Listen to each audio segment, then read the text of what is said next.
Ah, okay, yeah, video. Yeah, can't see the back of the camera.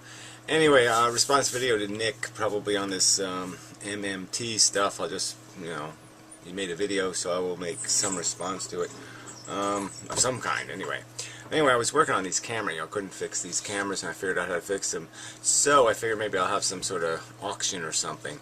So on this channel, if you PM me, and offer a price, they're $150 camera. It's a Flip Ultra. So I did. It's broken. I mean, it works, but it's broken. You know what I mean? So it records video okay. All it has is a little tiny message on the screen that says the sensor actually says bad temperature, blah blah blah. But it records fine. You hit the record button, I think. And well, I missed it. There, I hit it that time. So as you can see, it's recording, and the little message doesn't show up in the video recording actually. So it works. The video's fine. You just have this stupid little message on the screen, and it won't recharge batteries because I disabled the recharger. So you just use regular batteries. Regular rechargeable batteries will fit in here, no problem. You can even use like regular alkali batteries, just AA's, no problem.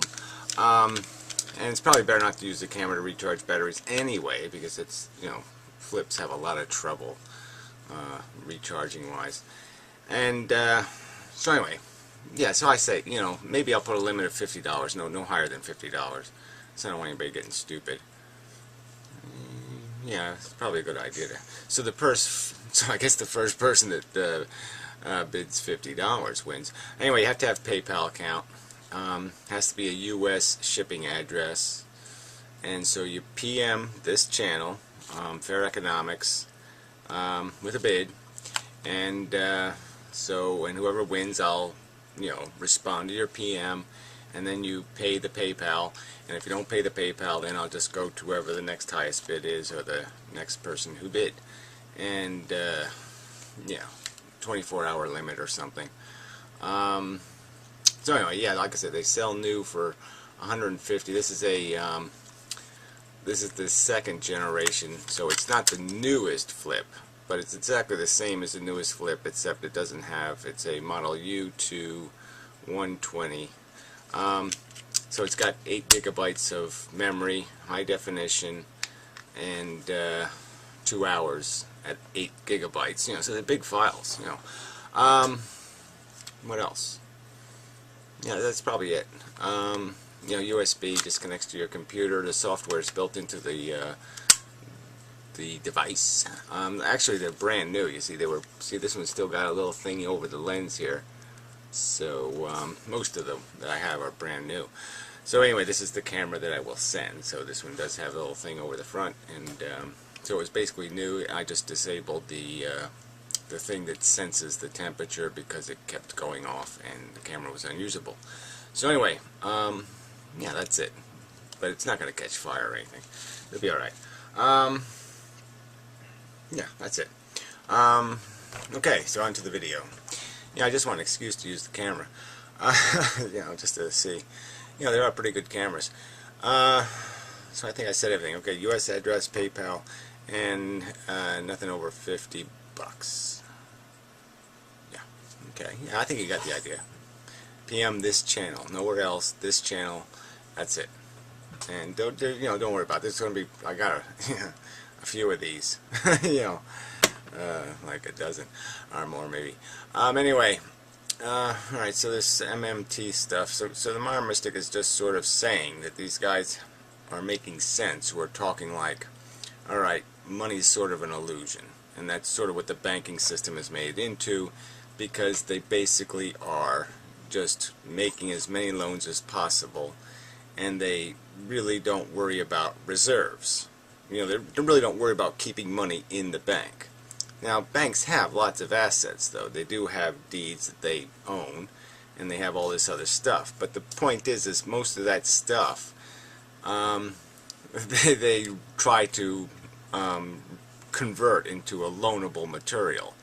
So basically, banks deal with each other, I guess, in some respects, and they'll give like one bank A will give bank B a mortgage, so it can turn that mortgage into cash, so it can lend the cash, because it can only get so much from the Federal Reserve a year. I mean, they can only put so much cash into the economy that actually stays in the economy. Yeah. So I mean, the Federal Reserve keeps track of that, and the number's about $5 trillion. So there's $5 trillion worth of actual green cash, but there's all this electronic cash in the banks, in the computers, in terms of what's on registers, and what's accounted for as deeds or stocks or bonds, all this other stuff. So anyway, the theory is that you can just do this stuff forever. You can do this deficit spending thing is what it comes down to. Is that usually these MMT guys are justifying or saying it's okay for the government just to print money because it, the expenditures are worth it. Like there's some sort of return for the money invested. So any money you throw into the economy is going to be productive.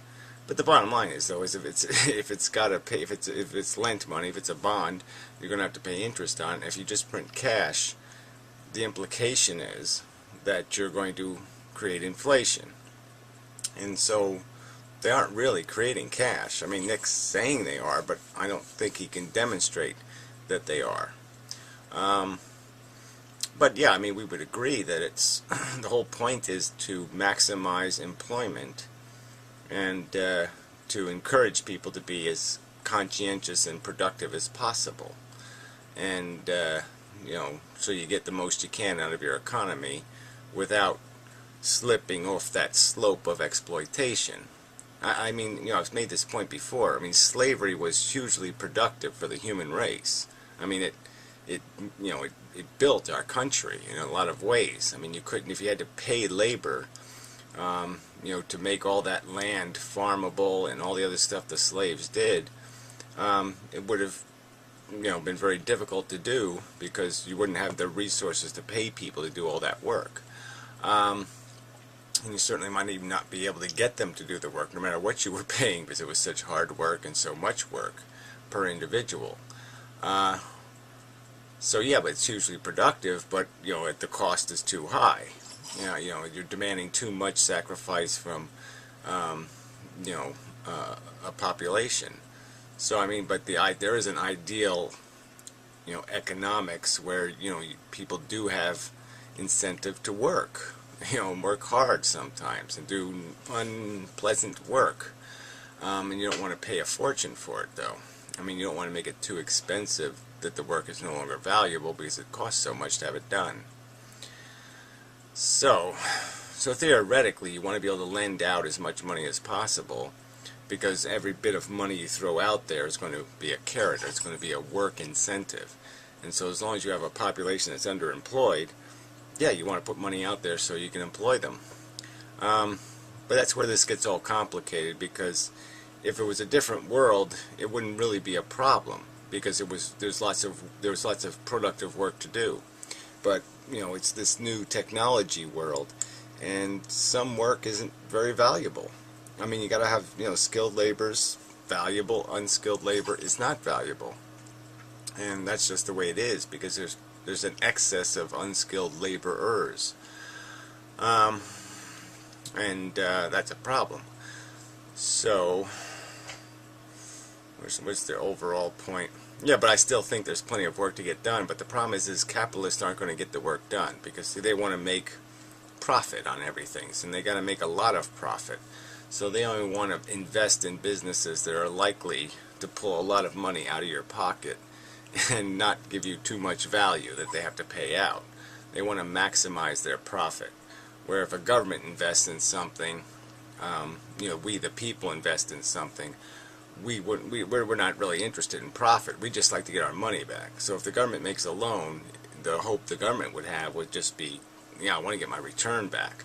So when the government invests in the future for education or infrastructure or some other thing, the argument is it's hoping to get the money back in terms of productivity of those people it's invested in.